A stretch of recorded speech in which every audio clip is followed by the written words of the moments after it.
Assalomu alaykum. Mening ismim Rahimjonov Abdulaziz. Hozirda Koreya universitetini bitirib, shu Tron degan platformani yaratdik. Bizni maqsadimiz bu Tron platformasini maqsadi ilm ololmayotgan joylarda yoki olishga qiynalayotgan insonlar, o'quvchilar bor. Qimmatli qiladi yoki topolmaydi shunaqa nimalarni, yaxshi o'qituvchilar topolmaydi. Shularni yaxshi o'qituvchilar bilan bog'lash. Qayerda bo'lishidan qat'iy nazar, qaysi fan bo'lishidan qat'iy nazar, bu orqali o'rgana olish. Bizni qo'ygan maqsadimiz va bu orqali o'qituvchilarni ham moliyaviy mablag'ini oshirish bizni eng katta qo'ygan maqsadimiz. Bu platforma Tron deb ataladi. Bu hozirda biz chiqarganimiz ommaga chiqarish uchun platformani asosiy foydasi bir tomon yig'ilmaguncha ikkala tomonga reklama qilib bo'lmaydi. Bu platformaning foydasi shuning uchun o'qituvchilarning darslari, kurslar yig'ilsa biz ommaga reklama qilishni boshlaymiz. Ya'ni har sohadan bir ikkitadan fan bo'ladigan bo'lsa ham bo'ladi. Biz ommaga reklama qilamiz, o'quvchilarga, ya'ni hamma o'quvchilarga reklama qilamiz. Buning uchun kurs qo'yish kerak bo'ladi. Boshida kurs qo'yganlar yutadi. Nimagaki, birinchi reklama qilganda shu insonlarning, o'qituvchilarning kursi bo'lgani uchun demak yutadi. Xo'p. Endi platformaga keladigan bo'lsak, bu platforma telefon versiyasi ham bor. Planshet versiyasi ham bo'ladi, iPhone versiyasi ham bo'ladi. Kompyuter Windows versiyasi ham bo'ladi. Biz qaysi qurilmadan foydalanishdan qat'iy nazar, bu o'quvchi darslikda eshita oladi. O'qituvchilarga tavsiya qilinadi faqat kompyuterda kurslarini yuklash yoki qulay bo'lish uchun. Xo'p, bizda ya'ni kategoriyalar mavjud. Tillarni ichiga kirsak, misol uchun koreys tili, xitoy tili, ya'ni kichkina kategoriya bo'ladi. Ya'ni sub kategoriya deyiladi. Katta kategoriya bo'ladigan bo'lsa, ya'ni tillarni ichida o'zining kategoriyasi bor. Ingliz tilidan tortib hamma tillar. Xo'p, texnologiya bo'ladigan, hamma texnologiyalarni, IT texnologiyalarni nimalari, AI bo'lishi mumkin, boshqa bo'lishi mumkin. Boshqa kategoriyalar mavjud. Bizda Reels ham bor. Reels, ya'ni short videolar ham bor. Buni faqat o'qituvchilar qo'ya oladi.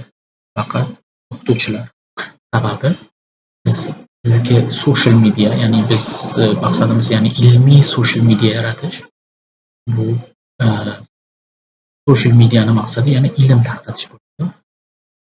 O'zini reklama qilish yoki nima emas, faqat ilmini reklama qilish bo'lishi mumkin. Ya'ni o'zini ilmini jozibasini reklama qilib o'quvchilarga marketing qila oladi. Ya'ni o'qituvchi o'zini darslarini marketing qilib ko'rsata oladi. O'quvchilar qo'ya oladi Reelsni. Va mana bu chekda ko'rsalaring, mana bu chekda kursga nimasi qo'yilsa bo'ladi. Ya'ni bir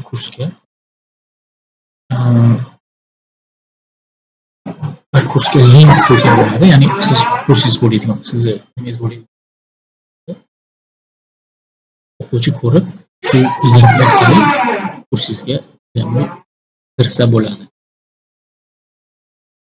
Reels vazifasi shu, ya'ni endi mening darslarim, o'quvchi darsni sotib oladigan bo'lsa, mening darslarimga yuklanadi. Shu mening darslarim orqali sotib olgan kursini, darslarini eshitsa bo'ladi.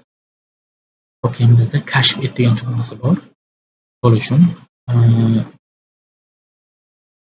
Misol uchun kimdir mana shu kursda 1000 ta odam sotib olishi mumkin bo'lishi mumkin. 1000 ta odam sotib oladi. Sotib olingan o'quvchilar shu guruhga qo'shiladi. O'quvchi bilan birga shu guruhga qo'shiladi. Shu guruhda endi bilmagan narsalarini bir-biridan so'rash va rivojlanish uchun bu guruh yaratildi. Sotib olingan guruhgagina qo'shila oladi. Boshqa guruhlarni bu yerdan ko'rsa bo'ladi. Boshqa guruhlar, boshqa fanni guruhlarni ko'rsa bo'ladi. Xo'p, keyin jamiyat degan nimamiz bor. Ya'ni community. Bu yerda post qo'yiladi.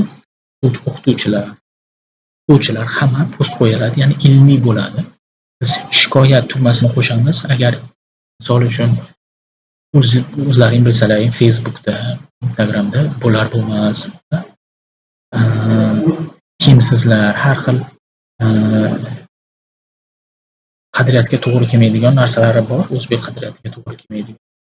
Xullas shunaqalar bo'lmaydi. Bu report tugmasidan, ya'ni shikoyat tugmasidan u odamni shikoyat qilib, u postini yoki o'ziga jarima postini maqsa bo'ladi, haligi o'chirtirsa bo'ladi.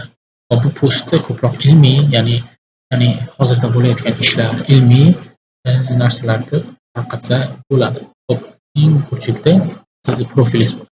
O'quvchi yoki o'qituvchilik. Agar o'qituvchi bo'lsangiz, bu yerda o'qituvchilik ya'ni belgisi bo'ladi. Xo'p, bu yerda mening darslarim, rivojlanish, sevimlilar, o'qituvchi paneli alohida o'qituvchilar uchun panel mavjud va qiziqishlar hamyon. Misol uchun hamyonga kiradigan bo'lsak, o'quvchi darsni sotib olishidan oldin hamyonini to'ldiradi. Ya'ni misol uchun 150 ming yoki Payme orqali hamyonini to'ldirib dars sotib olsa bo'ladi. Keyin tillar, yorug'lik rejimi, maxfiylik, yordam markazi. Yordam markazi bizga bog'lansa bo'ladi. Ya'ni kerakli biror takliflar yoki muammolarni jo'natsa bo'ladi. Keyingi videoda o'qituvchilik paneli haqida qisqacha tushuntirib o'taman.